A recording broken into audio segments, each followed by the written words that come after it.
I think above everything, listen to that worry. I think if you're a friend or a relative and you've got a worry, our gut instincts are often very, very valuable. And I think listen to that worry. Likewise, if you're worried about yourself, we don't tend to be worried about ourselves for no reason. So I think listen to that worry and know that there are places where you can get support and that support is supportive.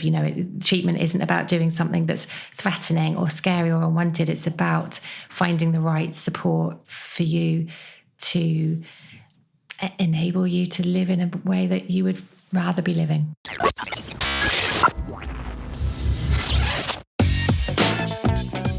Welcome to Doctor's View with me, Dr. Bolivios. Join me as I discuss everyday topics in health and medicine and provide insights into everyday hospital life. Sit back and enjoy the show.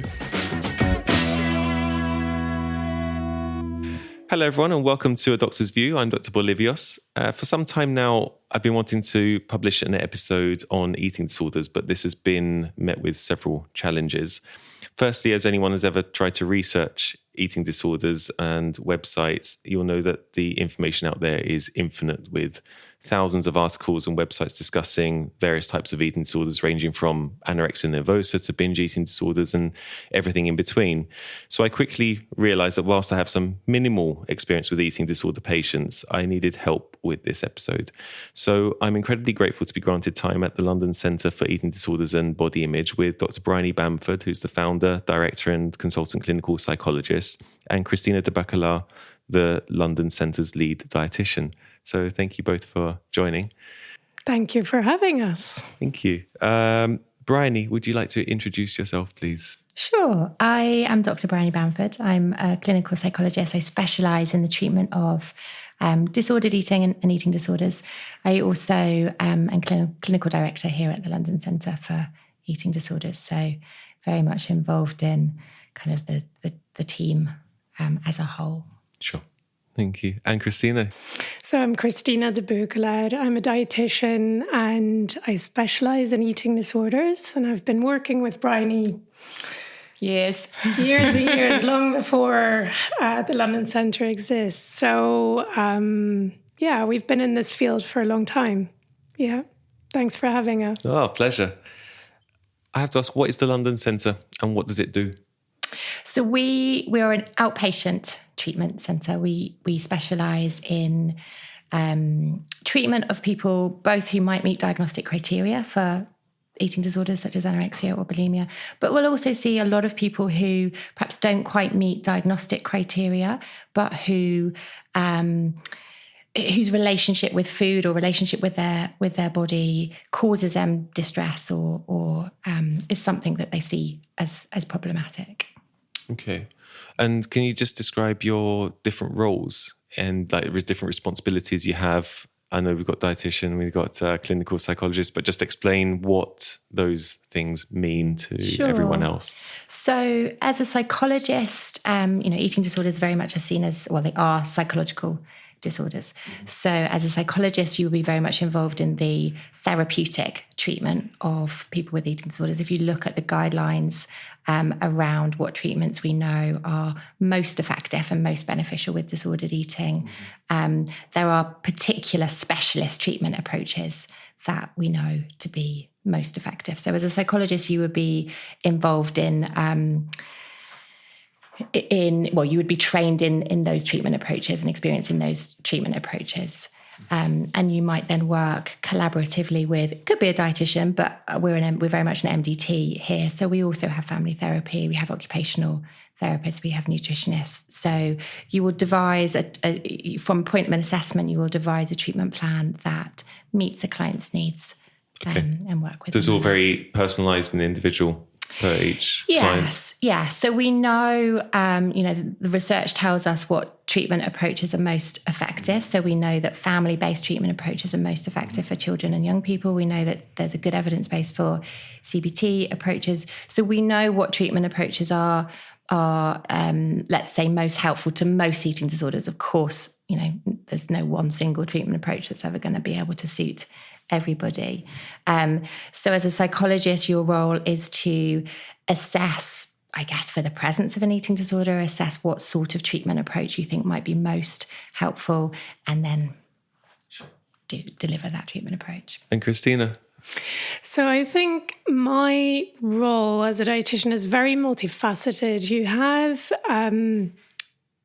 not one client is going to be the same presentation or the same symptoms. So you very much need to look at the physical well-being and the medical well-being and making sure you check those off and think about that in your assessment. But then next to that, there's also really forming a bond with the client in front of you and making sure that they feel like you're open to lots of different things in treatment, and making that very clear. So it's very much, that's the pleasure in my job, is really making sure that I do both of those things, which makes it very varied. Amazing. Yeah. And why are eating disorders so hard to treat to the extent that we need a specialist centre for this? I mean, there's a few reasons why they're hard to treat. I think the most important reason is that eating disorders are the only mental health condition that is known to be egosyntonic. So what we mean by that is it's wanted by the individual. So if you think about most mental health conditions, most physical health conditions, depression, OCD, anxiety, most people don't want those diagnoses. Sure. They don't want those cognitions. Eating disorders are very different in that, particularly when those disorders start, they're generally wanted and to some degree, at the very beginning, chosen by those individuals. And the reason for that is integral to the treatment of an eating disorder. So at some level, an eating disorder will be functional for the sufferer. It might be that, it might be as simple as I'm not happy with my body image and therefore I want to do something about it. Generally, it's more complex than that. Generally, someone might be experiencing, let's say, very low mood or high levels of anxiety, and they find the eating disorder as a way of distracting or avoiding or soothing or controlling those emotions in some way. Equally, it might be that people have experienced, a very, very, very difficult upbringing and childhood, and they find their eating disorder as a way of communicating that distress. Sometimes as a way of, let's say, punishing themselves if they blame themselves for some of those childhood experiences. So as Christina very rightly said, no two people are the same. Everyone with an eating disorder has that eating disorder for a very different reason. And as a team, as a treating team, our job is to sort of to come alongside and to work out why that eating disorder is wanted, and then to think about how we can help somebody to need that eating disorder less. Is it fair to say that there are some people suffering with eating disorders that actually don't feel there's anything wrong with them at all? Sure. Yeah, absolutely. Yeah. And that, again, makes it very hard to treat. If you look at the core diagnostic criteria, particularly of anorexia, lack of denial and lack of kind of awareness of the seriousness of the disorder is part of the diagnostic features. So very much so. Often it can take quite a long time for people to present to treatment because they genuinely don't see that there's a problem, and their eating disorder is very much something that is wanted. Now, of course, the other thing that makes them very difficult to treat is because they are so serious, they are life-threatening disorders. There's a huge amount of medical risk that goes alongside an eating disorder. And as a treating clinician, you have to have not only an awareness of the psychological side of the disordered eating, but also of the medical side. And so a lot of psychologists, whilst they might be sort of happy to work with mild eating disorders, start to feel quite uncomfortable working with the severe end of disordered eating because of that medical risk and managing both. So at what point do you start getting hospitals or GPs or other healthcare professionals involved Or is that right from the beginning? No, so that will vary, and that will be very dependent on your initial assessment of risk. So GPs, we do tend to work quite closely with GPs. Of course, if there's no risk or very, very minimal risk, it might be that we don't need to get a GP involved at all. If there is, if someone's presenting with slightly higher levels of risk, then you will very much want the GP to be involved in medically assessing and medically monitoring the safety of that person. And then again, as risk kind of continues down the spectrum, you might want a consultant psychiatrist or a consultant pediatrician involved. And of course, at the most severe end, it might be that outpatient treatment becomes something that isn't really possible for people to utilise or isn't safe for people to utilise. And that's the point at which you might be thinking about more intensive treatment options. And at what point do patients tend to present to you? Is it at the early stages of having an eating disorder? Is it much later on? And do they typically self-refer, or is that someone, I'd say it really varies. I say sometimes, yes, people present relatively early on. Sometimes it will be years. I think there was some research done that suggested that it was usually about 7 years of having experienced an eating disorder before a lot of people will present for treatment. So sometimes, and sometimes people will never present for treatment for various reasons. With children and young people, you tend to see them presenting for treatment slightly earlier because, of course, you've got the influence of parents and parents picking up on changes that they're seeing, and their concern might often be what sort of motivates the initial referral. Whereas adults, it can be a little bit longer.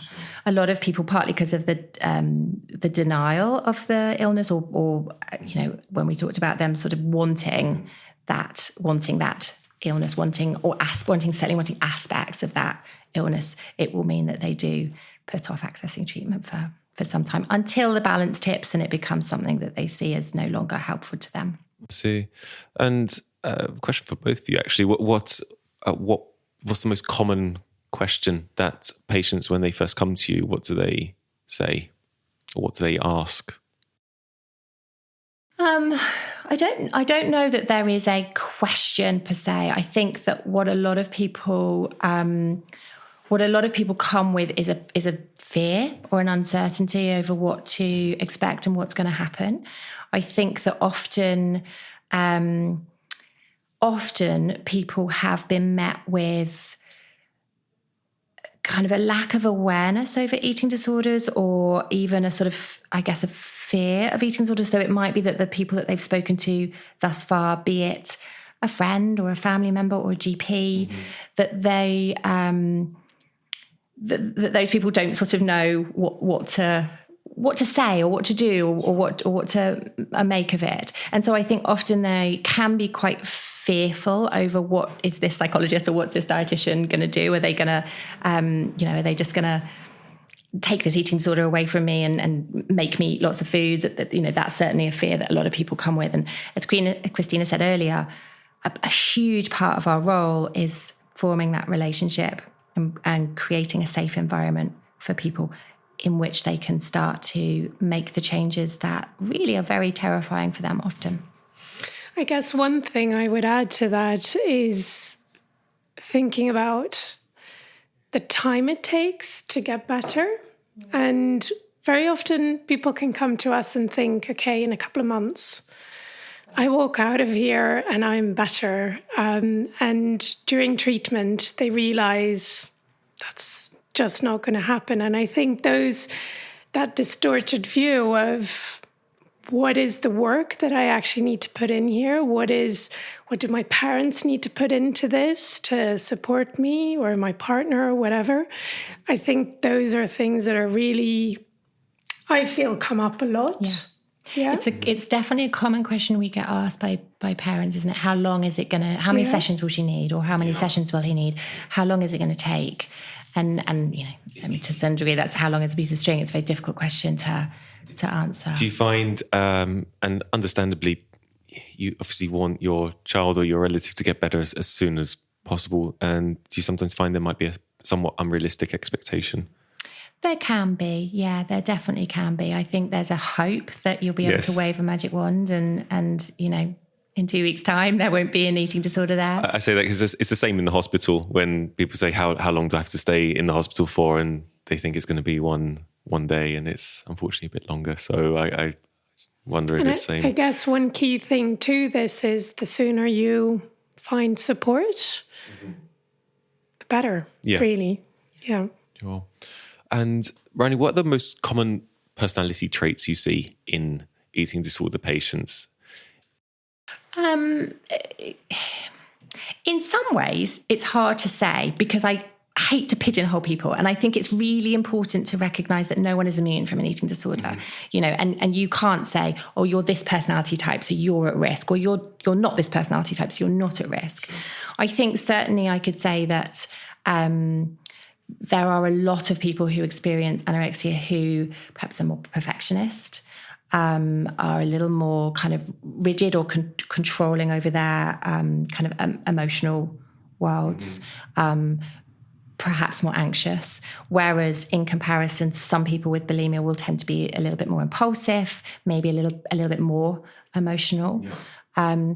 So there definitely are differences, but they're not so clear cut that you can, that you can say everyone with this personality type would have anorexia and not bulimia. Of course. Okay. And so do you notice there are actually some different personality types between the different eating disorders as well, actually? So say someone with anorexia may have this type of personality, whereas I know, like you say, you can't pigeonhole, but just as a generalization. Yes. Okay. So I would say, I don't know if you'd agree with this, Christina, but I would say that the more restrictive disorders, so kind of restrictive anorexia, those are often the people with more perfectionist traits. Okay. If people are binging or purging or using a lot of sort of compensatory behaviours, often those compensatory behaviours are there as a way of regulating emotions. So they may be people that are a little bit more emotionally dysregulated. I see. And I came across OSFED, which is other specified eating disorder, and please correct me if that's wrong. Eating disorder, yes. And I understand this is apparently the most common eating disorder from my initial research, and I was just wondering, how does that differ from anorexia, and what other common eating disorders? You mentioned bulimia, but there seems to be like a wide range of spectrum for this. So OSFED is kind of the catch-all in a sense. Like an umbrella term. So OSFED you would diagnose if people didn't quite meet the criteria for anorexia or bulimia or another eating disorder. So for example, you might meet most of the criteria for anorexia, but you might be a healthy weight range.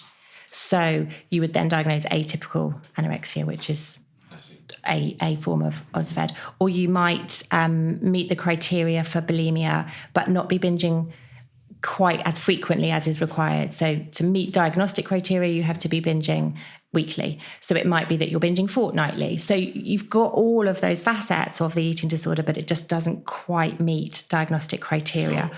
So OSFED is the term that you would use if there's very clearly disordered eating present, an eating disorder present, that someone is eating in a way that is causing them distress and is unhealthy or unhelpful to them, but they don't quite meet criteria.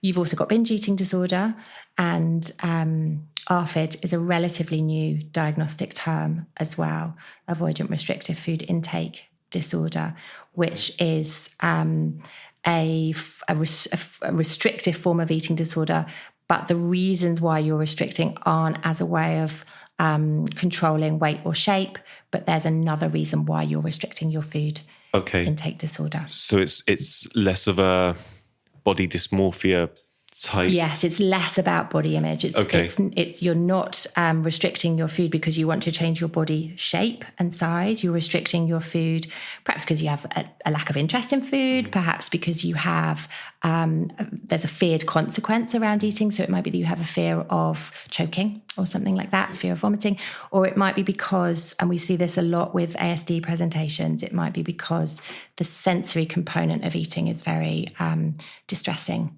to an individual. So there's essentially another reason other than shape and weight why you're restricting your food intake. Christina, I have to ask, because anorexia comes from the Greek word anorexis, which literally means, without appetite. When you've got someone who's not eating, the role of a dietitian, it's slightly paradoxical in a way, because we tend to associate, at least in the hospital setting, some people that are taking intravenous feeds or having parenteral nutrition, and you're in control of that. But when you've got someone who's literally not eating, what's your role in that? How do you go about this? So obviously it's not just the fear of it, but it's also a fear of a normal body weight. It's the psychological thoughts around it. And even though obviously therapy seems like it's something obviously they need, dietetics is very much something they need as well for a very different reason. It's for education. It's making sure that they understand why they need certain nutrition, because they've made rules in their head of why or how they lose weight, for instance. Let's cut this out, let's do this. And along the way, they've forgotten how they ate before.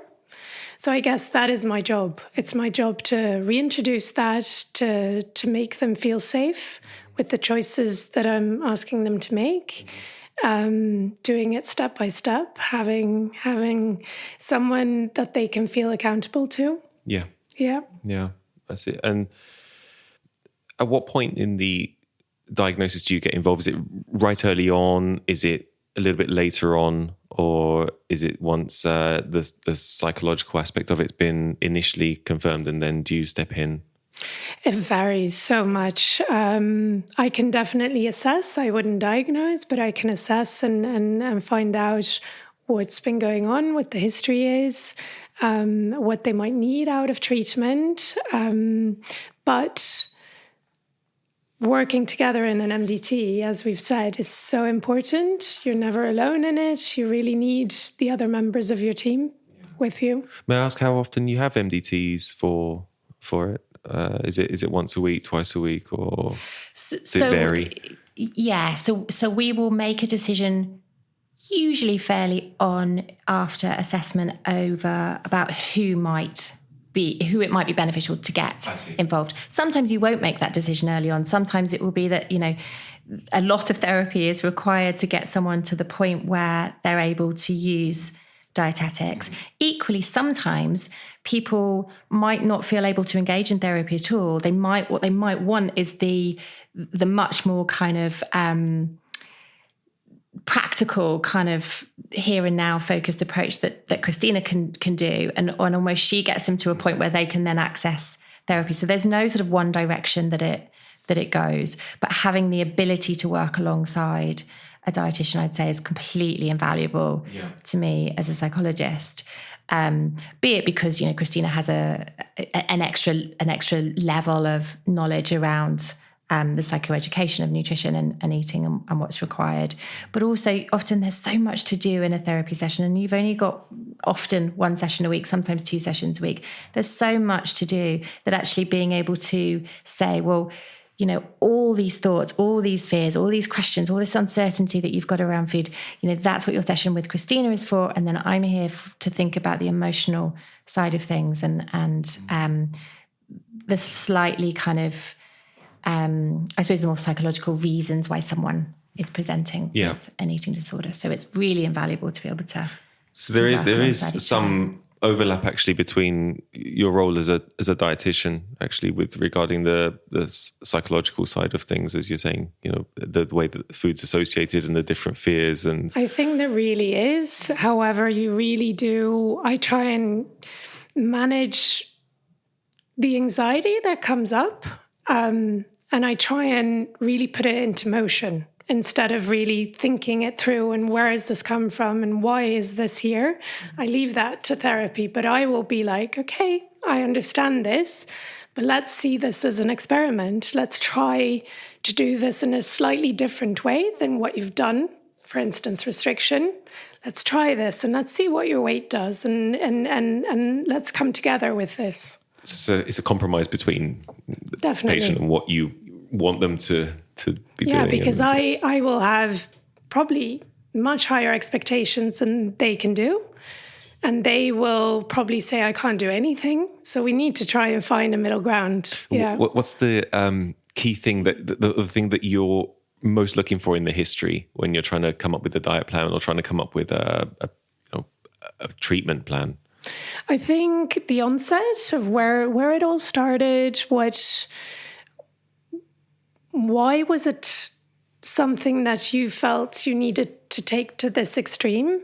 But also the family history I find incredibly invaluable, because seeing a child who's actually never had a lot of family around them to eat, to teach them what a plate looks like, to have home-cooked meals, or to have someone who actually did really well up until they were 16, 17, and then all of a sudden there was an incident. So there's so many different things that will actually help me so much to know how to educate them around food.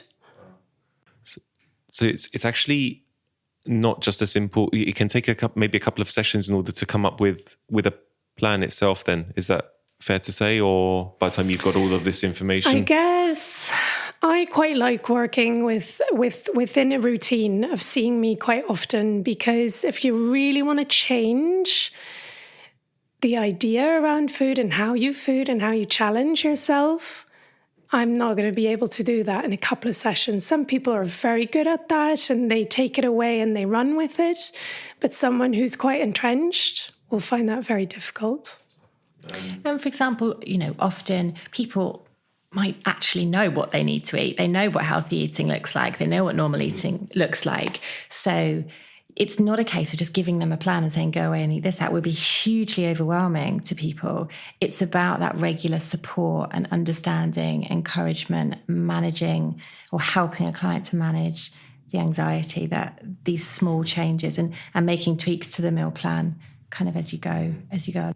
So it's a dynamic management plan, really. Is that fair to say? Yeah, it can be. I mean, again, that's what Christina would work out in assessment. And if a client has been assessed by psychology and then referred to dietetics, we'll have an idea of what we think might be needed or might be helpful, so we can also feed into that as well. And the world's been a very interesting place the last couple of years. Yeah. Have you found the pandemic to be impacting eating disorders? Did you find an increase, decrease, or? Yeah, a huge increase. I think it's well reported and recognised now that the pandemic has had a really, really detrimental impact on eating disorders. I think across all eating disorder services, you've seen huge rises in referral rates across all ages. Particularly child and adolescents. I think that's well reported and sort of well recognised. But actually, across all ages, I think people who I do believe without COVID wouldn't have developed an eating disorder, or people who were in recovery who then relapsed due to the impact of COVID. So yeah, it's had a really, really detrimental impact. Do you think there's part of it is being at home and being able to manifest these thoughts without the distractions of the outside world, or is it also the accessibility because of being in lockdown, just people not being able to get to the health service? I think it's both. I think it's lots of things that have happened. I think mental health has been really impacted as a whole through COVID. So you've got you've got a huge increase in anxiety, in stress levels, in deterioration in mood, and for a lot of people, when you pair that with their sort of support systems and their safety mechanisms being much less available, so people weren't able to just go and meet up with friends or do the things that might have improved their mood or taken the edge off their anxiety in the same way, you've got a recipe for emerging mental health conditions. Equally, people were at home where food was available and accessible, and, the vast majority of people emotionally eat to some degree. So you've also got, you've got availability of food that has an impact on that. Diet and exercise was really one of the only things that we could control during COVID, right? There was very, very little control that we had over anything. And for people who really need a certain level of control, actually gaining that sense of control through restriction or through dieting or through over-exercising was one of the only ways that they could achieve that.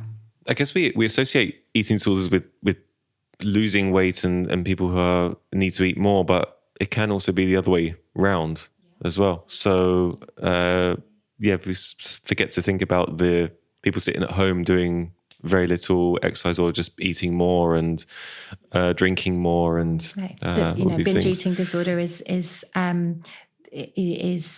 a much more common eating disorder actually than anorexia, and binging on food as an emotional soothing tool or emotional comfort tool, when that was needed all the more because people were going through, living through these fairly traumatic COVID times, plus the availability of food and the unavailability of other coping mechanisms or things that people may have used to help them tolerate stress or distress ordinarily, was kind of a recipe for an eating disorder in many cases. It's just sitting at home manifesting your thoughts and carrying on feeling a little bit sorry for yourself sometimes, and without that outlet that we have, going to the park or to the pub or whatever these things are. And there was a huge focus, if you remember, in COVID on kind of exercise, and that was one of the only things that people were kind of allowed to do at one point. But a lot of people kind of through social media or whatever it was would focus on kind of exercise targets or fitness targets or health targets or diet targets. So I think there's also a lot of messages in social media and the media around increasing exercise and around kind of control of food. And so if you're someone that's vulnerable to disordered eating, that having that constantly kind of having those messages constantly around you, it would be difficult. It would be very difficult not to listen to them. Yes. I wanted to actually ask what your thoughts are on social media, just as over the years it's increased in popularity, now with TikTok, with Reels, with all these things.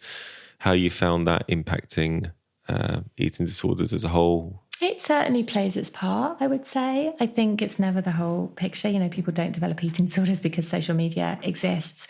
But what social media does give you is an almost constant opportunity to make comparisons to idealized others.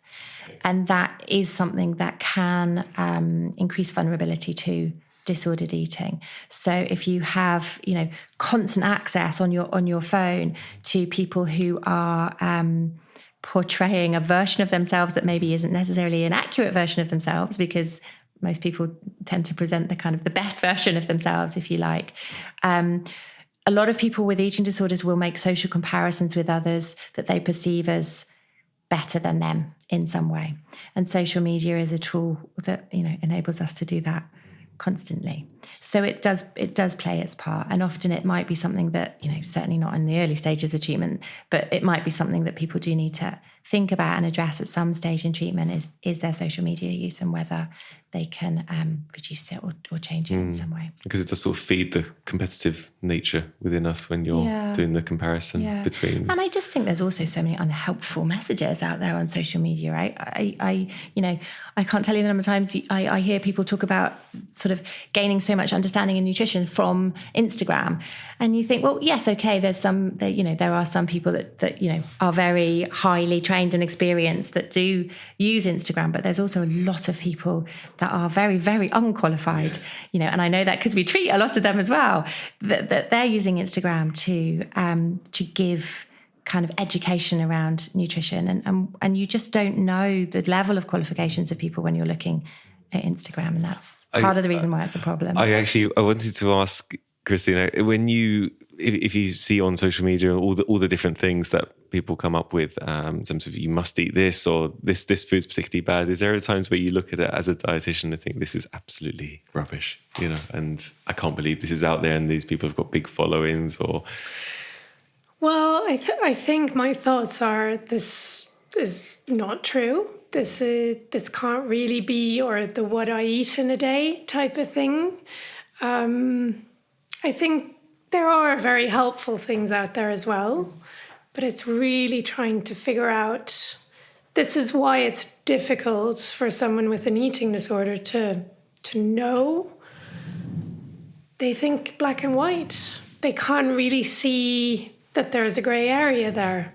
And that's very often the problem. Mm-hmm. Yeah. Yeah, that's fair.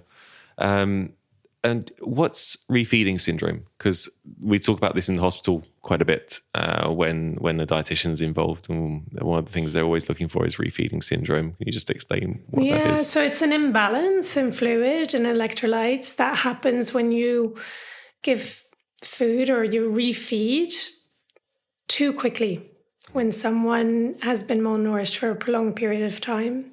And this could be detrimental to certain things, heart, lungs, muscles, things like that. So it's something that we need to monitor. We would tend to monitor at least once a week with bloods, be very involved with psychiatry, with a GP, have multivitamins. Yeah. Thiamine, I think there's Sandoz-K that we would prescribe as well. So there's very clear guidelines around how we would measure that. The way you refeed is very important as well. You can't just say, oh, just eat whatever. It's really making sure over 10, 14 days that you every other day increase a little bit. And that would be very much part of my role of making sure that that's done in a regulated way, in a safe way. Mm-hmm. Yeah. And when you've got someone who is bulimic or someone that's purging often, and in the dietitian side of things, I know we mentioned getting rid of the fear rather than actually the different types of food that they eat, but how do you deal with that from do you make sure that they get more nutrients at the times that they are eating and not purging, or does your diet plan change for it, or is it mainly more the psychological side of things for that? So I think someone who's purging, it's all about the food. It's a reaction. The purging is the reaction. So it's rethinking, are they having too much that they feel that they need to purge? And how can we slow that down? Can we implement support for them after a meal up until about 2 hours after to make sure they can't purge? So it's, I think, finding a way with them to think about how can we really make sure that this doesn't happen, because obviously there again, it's quite dangerous if purging is there very often. Mm-hmm. Yeah. It's usually a compensation for food eaten. It can also have an emotional regulating sort of benefit to it. So people can sometimes purge if they're feeling overwhelmed, and it's a bit like self-harm, I guess. It's a release of emotions. It can be experienced as a soothing behaviour, but usually in eating disorders it's there as a form of compensation. So you very much need to help people feel safe with the food that they're eating, such that they don't feel the need to purge. So yeah, you absolutely might do things like think about how people can resist purging, think about bringing in if it's a young person, it might be parents sit with them for a while after eating and help them to sort of work through those emotions. But essentially, if people can start to feel safe with the food that they're eating, such that they recognise that food is healthy and necessary and isn't going to lead to kind of excessive unwanted weight gain, then those urges to purge will fall. Sure. And do you find anorexic patients that try and control their diet, not through lack of eating per se, but actually just with laxatives or exercise and these things.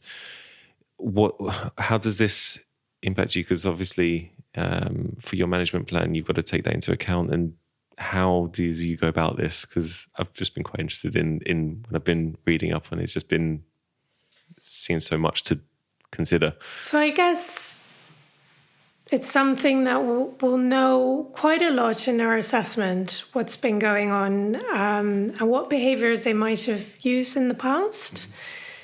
But everyone will fluctuate between one or the other, and maybe they're trying to eat a little bit more, but then they start over-exercising a bit more. So I think it's, again, finding that balance of not too much, making sure we hit certain goals, but not create another behaviour out of that.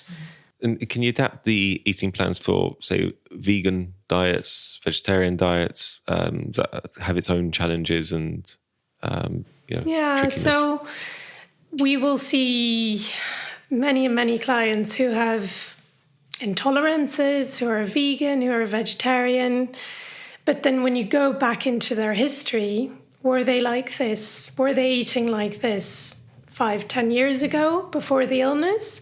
Or has it developed? And I guess it's quite easy saying, I'm going to cut out some sugar, or I'm going to cut out this or that. But to then be in a social environment, it's much easier to say, oh, sorry, I'm dairy-free, I'm lactose intolerant. So almost you start to believe it. So out of that, I guess my question would be, do you need to be doing these types of diets? Is this what you really need? Yeah. Because you can gain weight on a vegan diet. You're going to have to eat lots and lots. You can do it, but do you need to?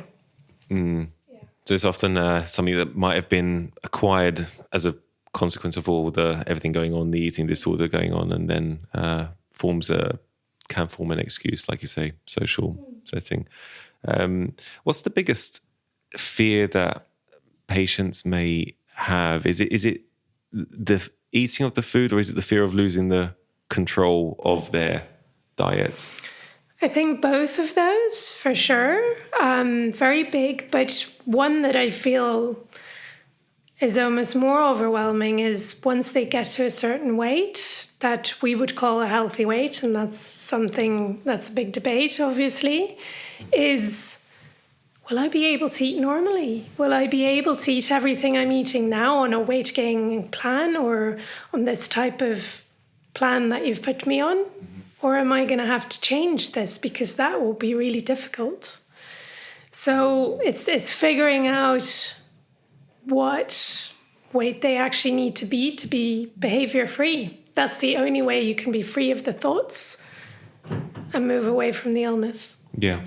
And a question for both, actually. I was interested, what do you think about calories on restaurant menus? Because it's become mandatory now, I believe. And I've seen even in Starbucks or in coffee shops, you see the calories. And there's been times where I have to admit, after going to having a nice burger, that I look at the menu afterwards and I'm quite shocked by it. I think that's my entire daily calorific intake. So it's interesting from my perspective. It's interesting and it's useful to know, because I think we see a lot of obesity in the hospital and in patients. So I think it's useful that if people know what a calorie is and know how much they should be having, that they have an idea of what they're eating. But I guess in this setting, what do you think about it? I think it's fairly safe to say it's very problematic from our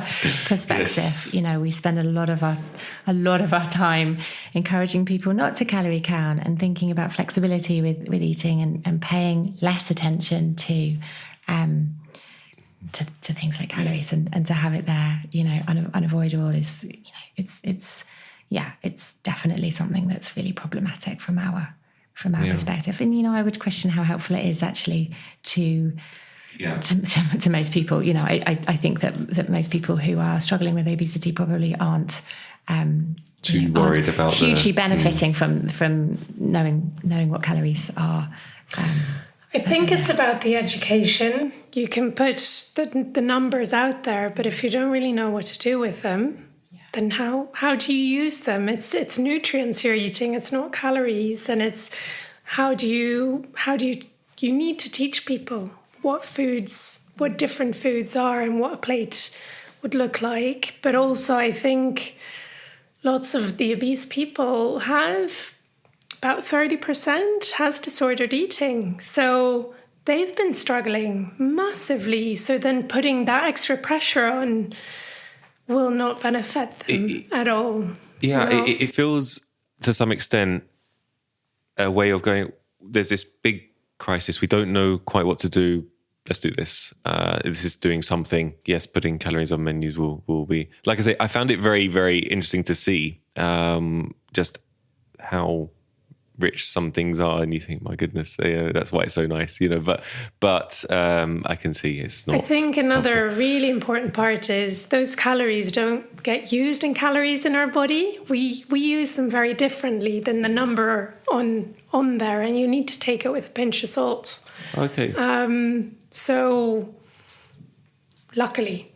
Otherwise we can't go out for burgers, right? Yeah. It doesn't work that way. Okay, that's good to know, actually.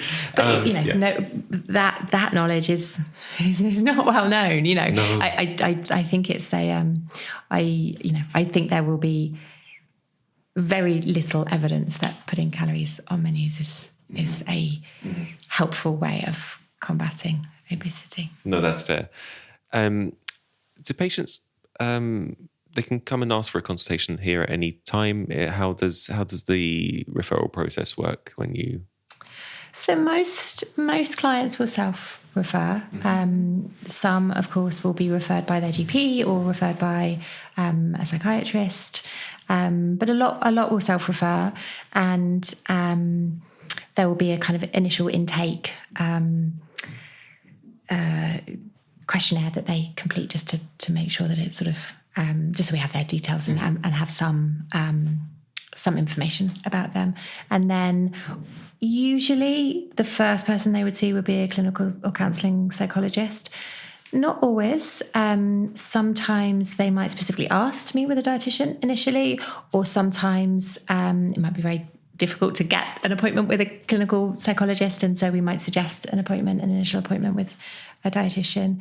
But there will always be an assessment, which would be an assessment of what's going on for that client, an assessment of risk. Because of course, if there's high risk, then we need to think about how we're responding to that level of risk and what we're putting in place to make sure that a client is safe.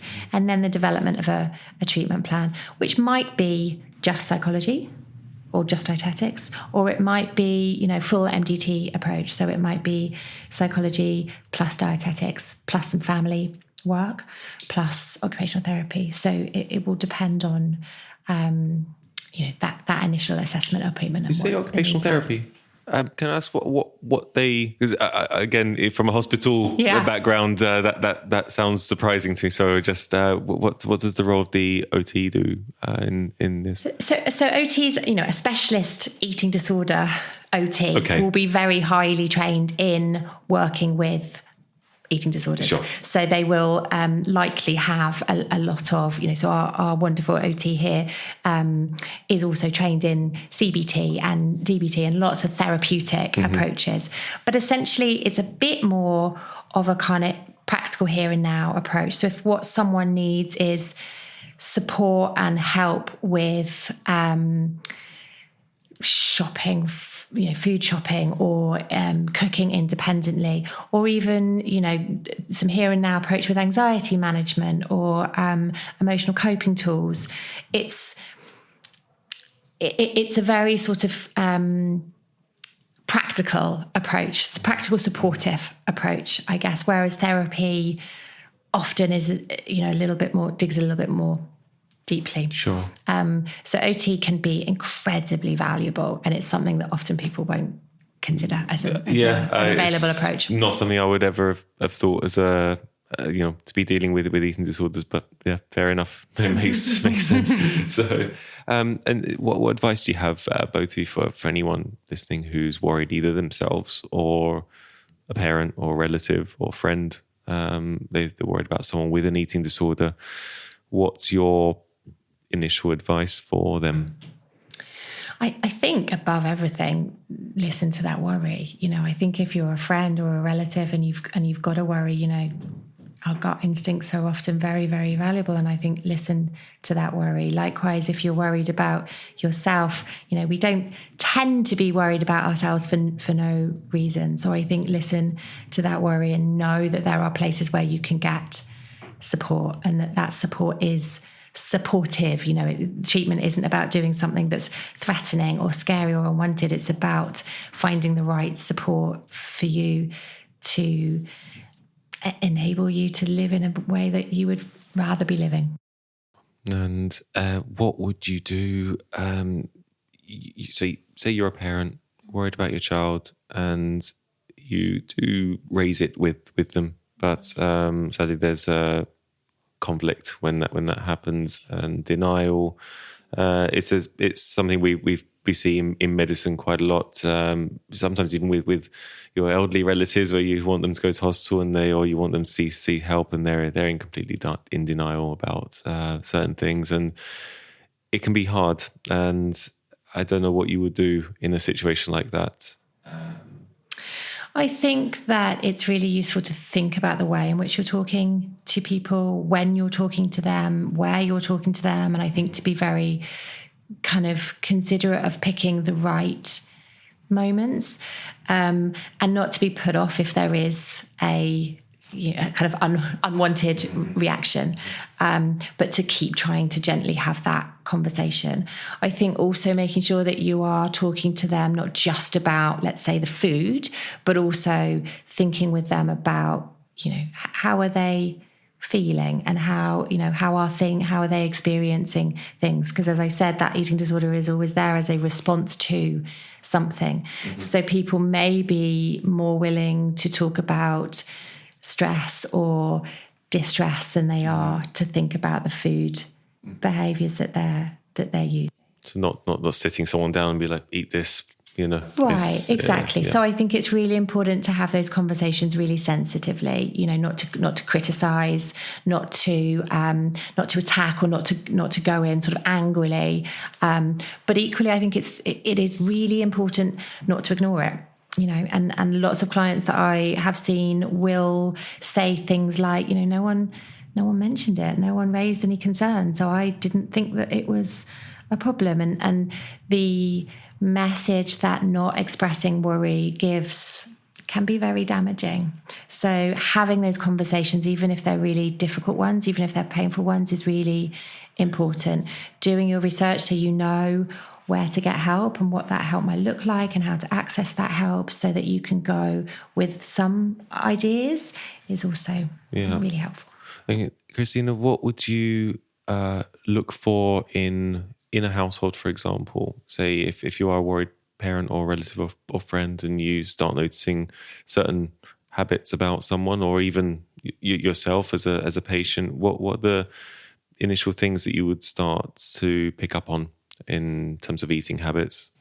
So I think cutting things out, saying I'm not going to have sugary stuff, or I'm not going to have carbs, or skipping dinner, or noticing weight loss, or noticing certain other behaviors. I think, again, making sure you talk about it. You sit next to them in the evening and just have a chat about stuff and try and open up some conversation. But then again, not ignoring the fact that actually the food, the longer it goes on, the harder it's going to get. And to almost say, can we work on a plan? Can we think about something that I can support you with, and I'll be home for this or that? Or do you want to try this? Do you want to sit together at dinner time? We haven't had dinners together for a long time, They're not going to want to do that, but if